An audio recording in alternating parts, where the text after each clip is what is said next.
Bom dia, que a paz do Senhor seja com você, aí no aconchego do seu lar ou aonde você estiver. Já estamos juntos nessa manhã, louvando ao Senhor por essa oportunidade que nós temos de nos encontrarmos por meio do YouTube e também da web rádio, que nós possamos nessa manhã construir juntos esse entendimento desse estudo que estaremos juntos aplicando. Amém? Dizer que é uma alegria nessa manhã de domingo pensar e considerar e buscarmos compreender melhor o nome de Jesus, o nome de Jesus.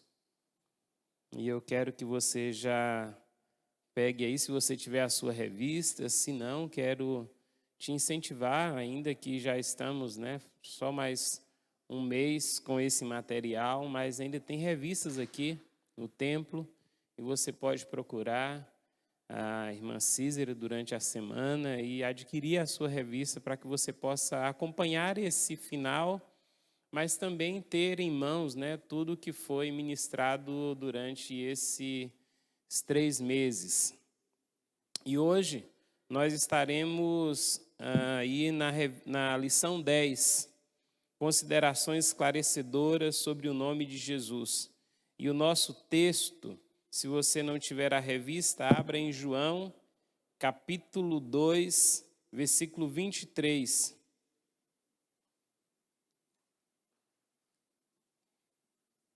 Está escrito assim: enquanto estava em Jerusalém, na festa da Páscoa, muitos viram os sinais miraculosos que ele estava realizando e creram em seu nome.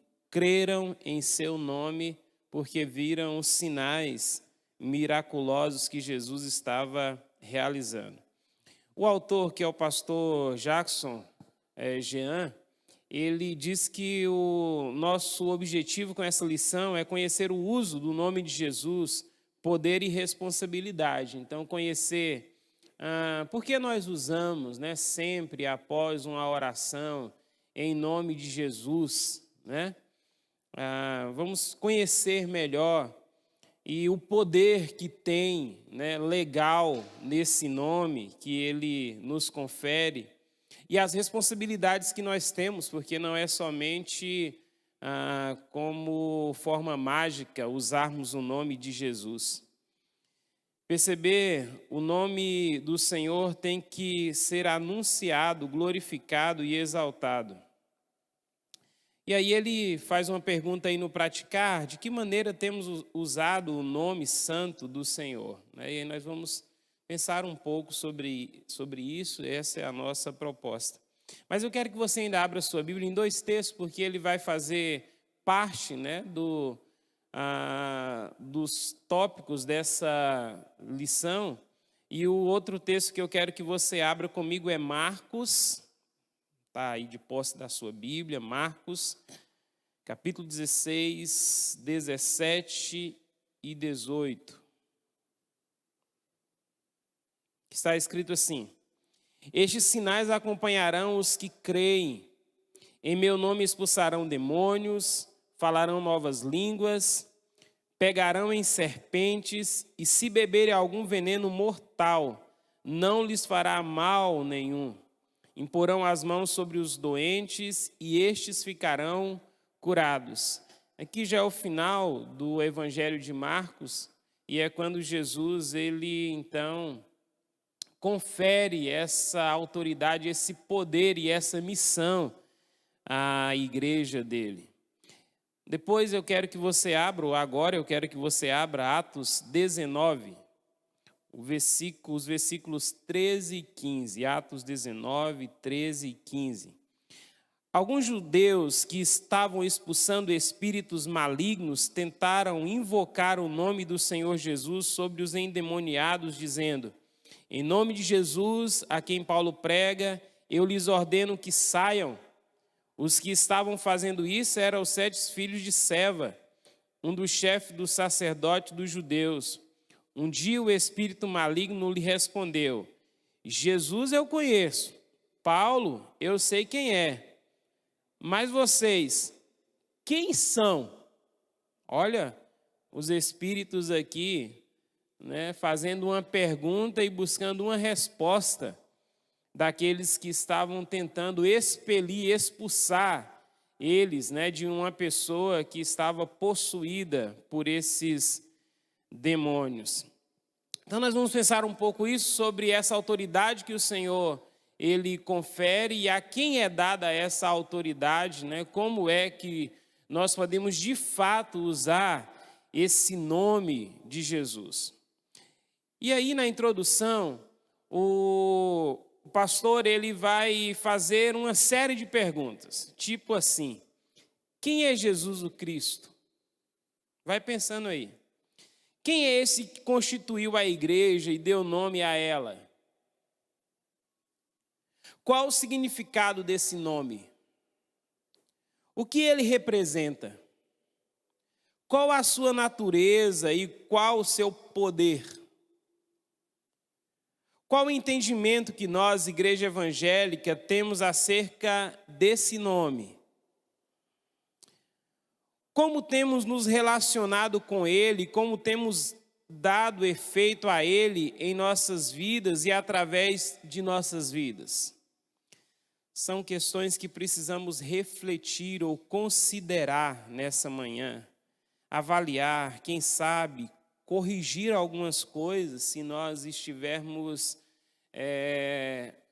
usando de forma indevida, né? Ou tendo pensamentos que não condizem com aquilo que nós vamos estar considerando. É sempre tempo de corrigirmos. O problema não é errarmos, o problema é persistirmos no erro. E aí nós precisamos, então, posicionar, de um posicionamento. Esse é o nosso intuito nessa lição, diz o autor. E aí no primeiro tópico ele vai dizer assim: que nome é esse? Que nome é esse? Que nós tanto proferimos como igreja. E ele vai trazer algumas definições. O nome de Jesus, que vem do hebraico, na sua transliteração, é Yehoshua, que significa o Senhor. Que significa o Senhor é salvação. Quando a gente pega esse nome, nós vamos ter no hebraico um nome que traz esse mesmo significado, que é o nome Josué.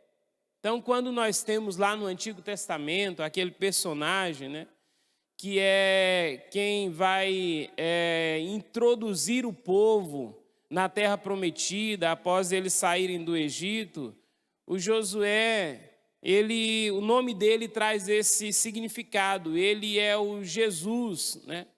O Oséias, e que vai passar a se chamar Josué, e ele traz esse significado de o Senhor é salvação. Mas nós temos também Cristo, que o significado dele é ungido de Deus.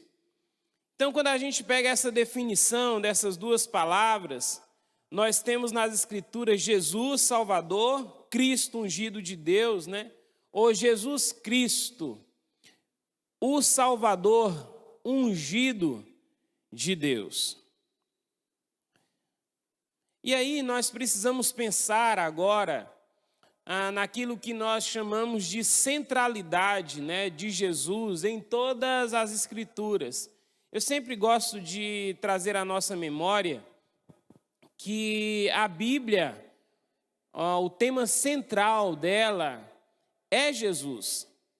Às vezes nós vemos muitas pregações, né, que acaba exaltando o nome de algumas pessoas e, em um certo sentido, trazendo algumas biografias de algumas pessoas. Isso é bom, mas às vezes quem está pregando esquece de aplicar que aquele personagem é um meio para uma finalidade, que é exaltar o nome de Cristo Jesus.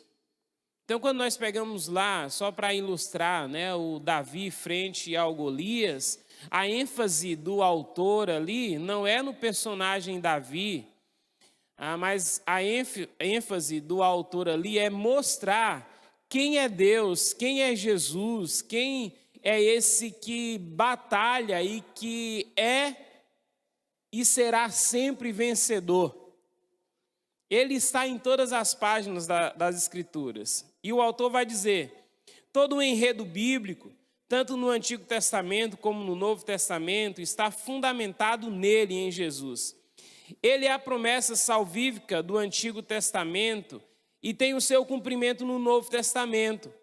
Por que ele é a promessa? Porque desde Gênesis capítulo 3, versículo 15, após a queda, o Senhor vai fazer uma promessa ao casal e vai dizer que daquela mulher nascerá, ou o descendente que virá daquela mulher pisará a cabeça da serpente, ou seja, ele esmagará o tentador, aquele que afastou a raça humana, né, do propósito inicial de Deus quando ele criou o homem. E aí ele é o grande descendente de Abraão. Vocês lembram que quando o Senhor dá uma ordem para Abraão no capítulo 12, do 1 ao 3, ele diz assim, sai da tua terra, da tua parentela, da casa do teu pai, vai para uma terra que eu te mostrarei, eu farei de você uma grande nação, eu abençoarei aqueles que te abençoarem, né? E amaldiçoarei os que te amaldiçoarem, e em ti serão benditas todas as famílias da terra, porque do seu descendente, né, de você virá aquele que já foi prometido lá no jardim e que agora, da sua descendência, eu estou trazendo, né, ou fazendo agora de você uma grande nação, e do seu povo virá aquele que é o Salvador, Jesus, o Salvador. Ele é o Cordeiro. Quando nós estamos no Êxodo, ou quando nós estamos, né, na saída ali para o Êxodo, rumo à terra prometida, o Cordeiro que é imolado é uma figura, não é? Ou é um símbolo. Aquele Cordeiro é um símbolo do Cordeiro de Deus que vai ser imolado para remissão, né? Ou derramamento do sangue, para que o destruidor não mais, né, venha causar nenhum dano na vida daqueles que estão sobre a guarda do sangue desse Cordeiro. E aí o autor ele diz que ele é o Deus conosco, citando aquele texto de Isaías, capítulo 7, também capítulo 9, quando diz que o governo está sobre os seus ombros e ele será chamado, né, Deus forte, conselheiro, Pai da eternidade e príncipe da paz, o maravilhoso. E aí há várias profecias no Antigo sobre a pessoa de Jesus, no Antigo Testamento, sobre a pessoa de Jesus, dando grandes detalhes de sua vida e ministério. Tudo no Antigo Testamento aponta para a pessoa, a natureza e a obra de Jesus. E no Novo Testamento nós temos o cumprimento dessa promessa. Aí nós temos os evangelhos, né, que faz uma narrativa da chegada de Jesus a esse mundo, sua vida, ministério, morte, ressurreição e ascensão, né? Aí depois nós passamos para as epístolas, para as cartas que são escritas, e o objetivo dela é trazer para nós uma fundamentação das doutrinas. E sempre que você pegar uma carta, você vai ver logo no início, ainda mais as cartas paulinas, você vai ver logo no início o autor trazendo quem é Deus, a obra que ele realizou. E depois que ele então mostra quem é esse Deus e a obra dele, ele parte agora para aquilo que Deus espera de nós. Nós estamos estudando junto a carta aos Efésios, e no capítulo 1 nós falamos sobre isso, né? Quem é Deus. Capítulo 2, a oração de Paulo. Capítulo 3, Paulo orando para que a gente compreenda quem é Deus e o que ele fez por nós. Mas quando nós chegamos no capítulo 4, agora Paulo está falando o que Deus espera de nós. E a partir do capítulo 4, sempre nós vamos ver como é que nós temos que viver essa prática da revelação que Deus deu para nós através de Cristo Jesus.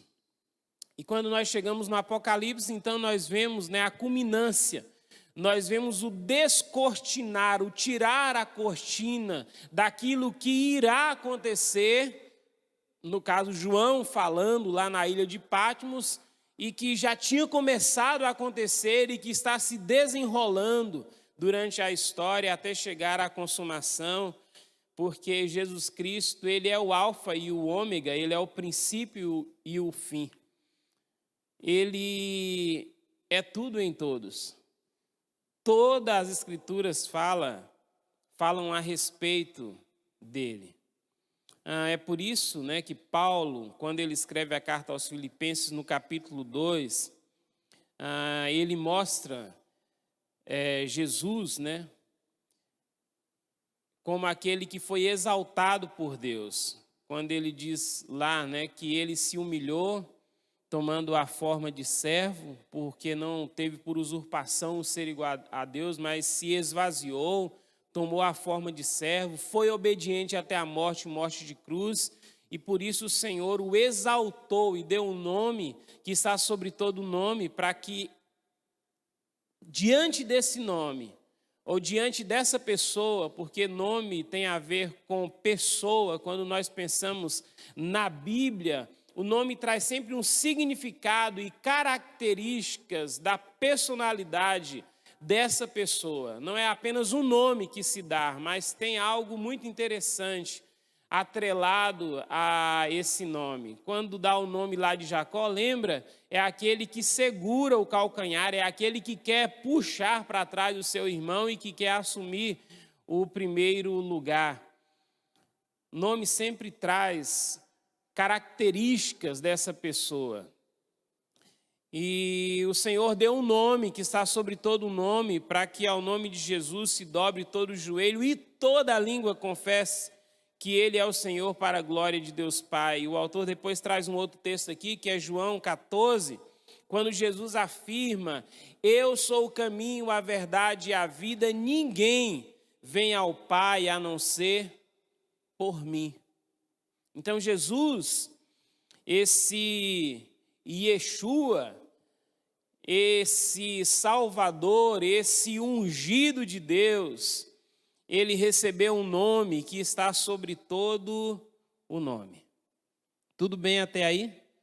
Eu até escrevi, não sei se foi enviado aí, mas eu escrevi aí antes de entrar aqui nos comentários, onde vocês estão visualizando, que se você tiver alguma pergunta, ou se você tiver alguma dúvida, no percurso da lição, nos faça o favor de nos enviar.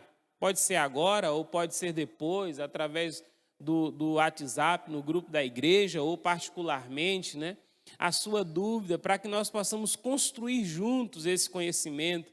Porque eu estou sempre lembrando nesses dias que o que nós mais precisamos nos firmar nesses últimos dias é no nosso discipulado, na nossa compreensão de fato o que é ser discípulo de Jesus, porque é isso que vai fazer com que a gente enfrente todas as adversidades dessa vida e continue firmes no Senhor. Então, se houver alguma dúvida, não fique só para você, compartilhe para nós, pastores dessa igreja, obreiros dessa igreja, para que nós possamos juntos estar te ajudando. Então, o autor ele nos chama a uma reflexão no final desse parágrafo. O nome de Jesus deve ser tratado com toda reverência, temor, tremor por parte do seu povo. A igreja precisa ter a consciência da singularidade, autoridade e poder desse nome. Jesus é Deus, o Salvador. Seu nome é sobre todo o nome. Então, quando nós pensamos em Jesus, quando nós estamos pensando no nome de Jesus, Cristo, nós precisamos pensar nesse nome como aquele que é Deus, e nós não podemos nos comparecer diante dele ou usar o nome dele de qualquer jeito. Precisamos ter temor, é isso que o autor está querendo nos dizer e traz à nossa memória. O segundo tópico diz, nesse nome há poder, e é baseado no texto que nós lemos de Marcos 16, quando diz que Jesus, ele diz, no meu nome vocês vão e vocês farão isso, isso, isso e isso, no meu nome. E o autor, ele começa dizendo algo que é muito importante. Eu quero que você preste bastante atenção para que você compreenda. Temos aqui uma questão de ordem jurídica. Por que temos uma questão aqui de ordem jurídica? Nós vamos pensar juntos aqui, mas eu quero te lembrar o seguinte, quando alguém está querendo entrar em algum processo, em alguma ação junto a um juiz, ele precisa de um representante, ele precisa de um advogado. E quando ele procura um advogado, a primeira coisa que o advogado faz com ele é colocar na frente dele uma procuração para que ele possa assinar, para que agora, legalmente, esse advogado seja representante dessa pessoa durante todo esse processo. Você vai entender melhor isso. O homem criado para se relacionar com Deus, para a glória de Deus, peca, é destituído, culpado, está sob condenação, não podendo se autorredimir. De que o autor está dizendo? O autor está nos lembrando que lá no Jardim do Éden, quando o Senhor criou todas as coisas, quando Deus cria todas as coisas e Ele cria o jardim, e Ele coloca o homem no jardim, Ele coloca o homem naquele jardim e dá para ele autoridade, ou seja, domínio sobre todas as coisas. Deus está dando a posse de todas as coisas para o homem, e o homem passa a ser agora o representante de Deus na terra. Ele vai governar essa terra, e o objetivo desse homem é governar de acordo com os mandamentos de Deus. É por isso que Deus vem todo dia conversar com esse homem e direcionar esse homem para que esse lugar continue sendo um lugar perfeito e para que esse jardim seja o centro de onde vai partir a governança para toda a terra e para toda a raça agora humana que vai se desenvolver sobre essa terra. Mas ali no jardim aparece um intruso, em forma de serpente, e de forma usurpadora, ele induz aquele casal a desacreditar do que Deus falou e acreditar no que ele está falando. Como é que ele faz isso? Ele usa a dúvida. Ele diz assim, foi assim mesmo que Deus falou? E Eva embarca na conversa e meio que distorce um pouco o que Deus falou e acredita que o que a serpente está falando, que é o diabo, é muito mais importante do que Deus havia falado. O que Deus havia falado? Deus havia falado o seguinte, olha, eu estou colocando vocês sobre governantes de tudo, e eu dou para vocês tudo, vocês podem comer de tudo, com uma ressalva. Tem uma árvore aí do conhecimento do bem e do mal que eu não quero que vocês comam dela, porque no dia em que vocês comerem do fruto dessa árvore, vocês morrerão. O que a serpente diz? Certamente não morrerá. Em quem que os nossos pais acreditaram? Na serpente. Por quê? Porque eles comeram do fruto.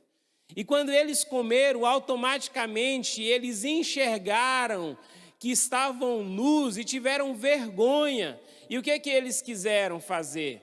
Fugir de Deus. Só que, quando eles praticam esse ato de desobediência contra Deus, que tinha dado para eles autoridade sobre tudo, agora tem um outro ser que tem autoridade também para bagunçar o que era perfeito, o que Deus fez de perfeito. E esse ser agora não bagunça somente a vida do ser humano, porque esse homem agora que ele come desse fruto, ele vai ter morte física, mas primeiramente ele tem morte espiritual e em contrapartida ele tem morte eterna. Ele não bagunça somente a vida do homem, mas ele traz também uma desorganização de tudo aquilo que Deus criou. É por isso que quando Deus conversa agora com o casal, quando ele procura esse casal para conversar, ele diz que essa mulher agora terá dores, ou se multiplicará dores no parto. Ele diz que a terra dará o seu fruto, o homem continuará governando essa terra, mas a terra dará esse fruto com uma ressalva.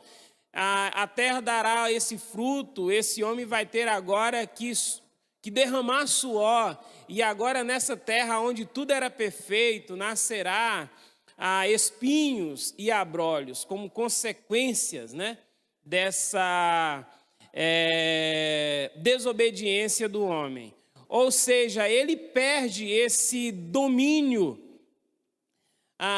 esse governo que Deus deu para ele como algo exclusivo e acaba passando isso para um ser que é esse maligno e que traz agora toda essa desordem. E é por isso que nós estamos vendo toda essa desorganização, tanto na nossa vida como em todo o cosmos, em todo o universo. Mas isso não fica assim. Jesus, que é Deus, ele vai vir a esse mundo.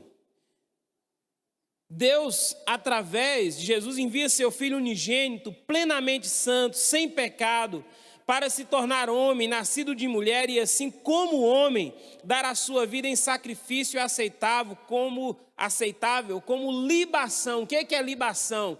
Libação era uma oferta que era derramada, nós vemos isso no Antigo Testamento, era uma oferta líquida que era derramada na presença do Senhor. O que é que Cristo derrama como oferta? Ele derrama o seu próprio sangue, ele oferece um sangue inocente, e é por isso que esse sangue de um inocente traz agora o cancelamento de toda a dívida que nós tínhamos com Deus.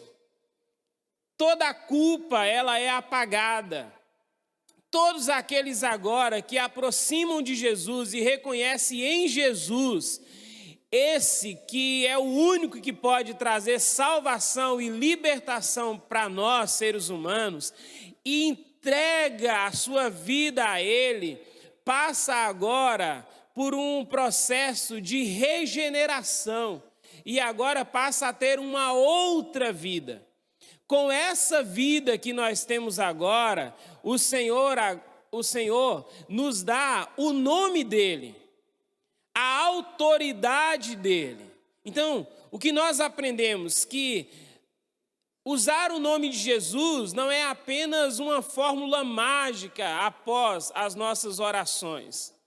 É por isso que nós temos lá no Antigo Testamento, em Deuteronômio 5:11, que nós não podemos tomar o nome de Deus em vão. Não é apenas falar Deus de qualquer jeito, mas é não sermos representantes legais de Deus, não termos uma vida pautada em Deus. Quando nós transportamos isso para o Novo Testamento, usar o nome de Jesus não é apenas falar esse nome, mas é expressar esse nome na nossa vivência, no nosso viver diário. Se nós não estamos vivendo de acordo com essa orientação de Jesus para a nossa vida, nós estamos tomando o nome de Deus em vão. nós estamos usando de forma ilegítima. O que Cristo faz conosco quando Ele ressuscita, quando Ele consuma a obra que Ele veio fazer na terra? Quando Ele aparece para os discípulos, Ele expressa assim em Mateus 28, a partir do 16, todo o poder foi me dado no céu, não somente no céu, mas na terra, eu tenho todo o poder agora. Aquilo que vocês passaram de autorização para o inimigo, eu tomei, é meu. Era meu, vocês passaram por desobediência, como vocês não tinham condições de tomar de volta, eu vim, tomei, é meu, tudo agora é direito meu, eu tenho direito sobre os céus e a terra, e eu agora legalmente autorizo vocês para irem em meu nome, vocês estão entendendo? Vocês vão agora em meu nome, vocês têm autoridade em meu nome. No meu nome agora vocês podem fazer discípulos de todas as nações. No meu nome agora vocês podem batizar elas em nome do Pai, do Filho e do Espírito Santo. No meu nome vocês imporão a mão sobre os enfermos e eles serão curados. No meu nome, se alguma pessoa estiver possessa, vocês expulsarão e esse demônio vai ter que sair, porque a autoridade que eu estou passando para vocês, ela faz com que todo o inferno se curve diante dessa autoridade. Esse é o nome de Jesus. Não é apenas usar o nome de Jesus no final da oração. E eu quero contextualizar você, porque Jesus, no capítulo 14 de João, logo no início, ele diz que está indo para o Pai, e os discípulos dizem: Senhor, nos mostra o Pai. Jesus disse: Senhor, que é isso? Estou com vocês já há tanto tempo, vocês não me conhecem, quem me vê ao Pai. Ou seja, vocês estão apenas conhecendo o nome Jesus, mas não sabem o que esse nome significa. Vocês não sabem de fato quem eu sou, porque se vocês soubessem quem eu sou, vocês nem me fariam essa pergunta de mostra-nos o Pai, porque vocês já tinham visto em mim o Pai. E aí quando chega no versículo 13, ele diz: por isso tudo que vocês pedirem em meu nome será feito. Mas o que é que nós podemos pedir no nome de Jesus? Ele vai dizer ali no texto que é tudo aquilo que estiver de acordo com a vontade do Pai, nós podemos pedir, e uma vez que nós pedirmos e nós proferirmos isso em nome de Jesus, será feito. Vocês estão entendendo? Não é somente usar o nome de Jesus no final de uma oração, a gente imagina algumas coisas e depois fala assim: eu declaro que no nome de Jesus. Não vai acontecer nada se for uma coisa da nossa própria imaginação. Tem que estar respaldado naquilo que Jesus nos ensinou. Se estiver respaldado, com toda certeza, no final nós podemos usar o nome de Jesus e ele diz assim: pronto, aí está a minha autoridade. Vai ser feito porque você falou em meu nome, na minha autoridade, naquilo que eu ensinei. E aí, por final, agora no 3, né, o tempo passa ali como se estivesse voando, e o Gerson já me levantou a plaquinha, então, vamos lá. A quem foi dado a dádiva desse nome? Quem foi que foi conferido esse nome? Nós já falamos, foi a igreja. A igreja que recebe essa autoridade desse nome, é a igreja que pode, em nome de Jesus, levar as boas novas, é a igreja que pode, em nome de Jesus, impor as mãos sobre os enfermos e eles serem curados, é a igreja que, no nome de Jesus, expulsa demônio, é a igreja que avança e as portas do inferno não podem prevalecer contra ela, porque essa igreja não está firmada em uma filosofia humana, em um nome de homem. Essa igreja está firmada sobre a rocha, sobre a grande rocha chamada Jesus. É por isso que o inferno não pode prevalecer. E aí nós temos um fato inusitado, é que a igreja, ela chega em Éfeso e ela, de forma poderosa, ela vai conquistando corações, e por onde Paulo passa, na autoridade desse nome, ele prega o evangelho, pessoas convertem, pessoas são curadas, demônios são expulsos, as pessoas queimam as suas literaturas pagãs e o evangelho vai crescendo de uma forma avassaladora na cidade de Éfeso, a ponto dos estudiosos dizerem que aconteceu um grande avivamento ali, porque aquela igreja marchou sobre aquela cidade no poder do Espírito Santo. E aí tem uma família lá, que é a família de Seva, tem os filhos dele que acham aquilo muito interessante. E eles, com boa intenção, uma pessoa está endemoniada, e eles então chegam para aquela pessoa e diz: no nome de Jesus, que Paulo prega, eu ordeno que vocês saiam dessa pessoa. O que é que os demônios dizem para eles? Calma aí. A gente tem que fazer algumas considerações primeiro. Eu estou aqui parafraseando para você entender. Eu conheço quem é Jesus, porque eu sei que Ele é o Salvador, Ele é o ungido. Lembra que quando Jesus, no início do ministério dele, chegou numa sinagoga, tinha também alguém que estava endemoniado, e quando Jesus deu ordem, os demônios antes de sair disse assim: Jesus, eu sei quem tu és. Eu sei que tu és o Cristo, ou seja, tu és o ungido de Deus. E Jesus falou: cala a boca, não quero receber honras suas, não quero saber dos seus conhecimentos, sai dessa pessoa. Então, quando os filhos de Seva dizem assim: no nome de Jesus que Paulo prega, eu expulso vocês, os demônios dizem: eu sei quem é Jesus, todos nós sabemos. Eu também sei quem é Paulo, porque sei que ele foi comissionado por Jesus e ele tem autoridade para fazer isso. Mas e vocês? Que autoridade vocês têm? Vocês receberam autoridade de quem? Ou seja, o que nos confere a autoridade, irmãos? Deixa eu só lembrar para nós. Primeiro, é o nosso reconhecimento de que Cristo é o único que pode nos dar salvação e é o único que pode nos resgatar do império das trevas e nos trazer agora para o reino da luz, para o reino dele. Só Jesus. Se nós não fomos regenerados, se nós não temos uma vida pautada no Evangelho, nos ensinamentos de Cristo Jesus, de nada vale nós usarmos esse nome.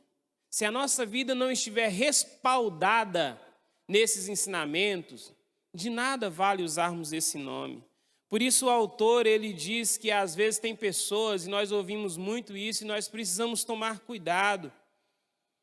Quando algumas pessoas brincam com o nome de Jesus, tipo assim, ele coloca assim: só Jesus na causa, e depois cai na risada. O sangue de Jesus tem poder, mas às vezes sem um conhecimento a respeito e sem nenhum respaldo de vida para proferir, às vezes de forma brincalhona, e nós vemos isso muito hoje, né, nos canais do YouTube, pessoas que brincam o tempo todo com a palavra de Deus e com o nome de Jesus. Nós precisamos ter muito cuidado, porque o nome de Deus, o nome de Jesus não é para ser usado dessa forma. O nome de Jesus tem autoridade, ele nos confere essa autoridade, esse poder para nós usarmos de forma correta. Como nós usamos de forma correta quando nós estamos respaldados no ensinamento dele. Por isso, se você estiver respaldado nos ensinos de Jesus, se você tiver uma vida onde você busca santificação em Cristo Jesus, se você busca viver essa vida, você pode ter certeza que no nome dele você tem autoridade para pregar o evangelho, mas você tem autoridade também para impor a mão sobre os enfermos, e se for a vontade do Senhor, ele vai ser curado, porque essa autoridade foi te dada. E se você estiver respaldado com a sua vida em Cristo Jesus, pode ter certeza que você não precisa ter medo algum de pessoas que estão endemoniadas, possessas por algum espírito mau, porque basta você usar a autoridade que o Senhor te deu e dizer: saia no nome de Jesus, que os demônios terão que obedecer Porque toda a autoridade foi dada a Jesus nos céus e na terra, e ele nos conferiu essa autoridade no nome dele. Isso que significa o nome de Jesus. É assim que nós precisamos ver. E talvez nas nossas orações, não estou dizendo que nós temos que mudar, mas se as nossas orações forem respaldadas no que Jesus nos ensina, e se a nossa vida estiver sendo direcionada por isso que Jesus nos ensina, nós não precisamos no final da oração usar a fórmula mágica no nome de Jesus, porque já foi feito no nome de Jesus, já está respaldado. Tudo que nós falamos diante de Deus, Ele já entende que está de acordo com aquilo que Jesus nos ensinou. Mas, claro, se nós quisermos ratificar, nós podemos e continuaremos usando a fórmula no final. Estou falando isso, Senhor, no nome de Jesus. Essa autoridade que nós temos. Que Deus nos ajude, não sei se eu fui muito claro. Fui claro, Gerson? Então, espero que eu tenha sido claro naquilo que o autor quis trazer para nós nessa manhã, e eu espero que você compreenda que nós tínhamos perdido essa autoridade, mas o Senhor resgatou para nós, quando Ele morreu na cruz do Calvário e disse: está consumado. Toda dívida agora foi paga, tudo vai ser restaurado, o homem vai ser restaurado, agora ele vai ter o Espírito habitando nele, o fruto do Espírito vai crescer na vida dele. Ele vai cada dia mais, aqueles que se aproximarem de mim, me reconhecer como Senhor, cada dia mais vai ter a imagem e semelhança nossa restaurada na vida deles. E com essa imagem e semelhança restaurada na vida deles, eles vão por todo o mundo, e por onde eles passarem, eles falarão do que nós fizemos, que são as boas notícias, eles imporão as mãos sobre os enfermos. Se eles beberem alguma coisa mortífera, se eles pegarem alguma serpente, como Paulo pegou e foi picado, e que as pessoas disseram assim: vai morrer, vai morrer. E quando não morreu, eu disse assim: tem alguma coisa aí diferente. E aí Paulo pôde pregar com toda a autoridade a respeito do nome de Jesus, porque dano algum fará a nós, se assim o Senhor quiser que não faça, não fará. Porque nós estamos debaixo e recebemos das mãos, Joabe, e do próprio Cristo Jesus, essa autoridade. Vocês vão, mas vocês não vão no nome de vocês não vão no nome de Pedro, vocês não vão no nome de Paulo, vocês não vão no nome de Jane, não, porque se for, não vai acontecer nada. Mas se vocês forem na autoridade do meu nome, respaldado pelo meu nome, tudo isso acontecerá. Porque o meu nome é o nome que tem poder nos céus e na terra. E um dia, todo joelho se dobrará, tanto no céu como na terra, e reconhecerá que eu sou o Senhor, para a glória do meu Pai. Oremos juntos. Senhor, nós te agradecemos nessa manhã por tua palavra que é tão enriquecedora para nós. E te pedimos, ó Deus, que nós não venhamos cair no erro de querer usar o nome do Senhor indevidamente, sem nos rendermos ao teu senhorio.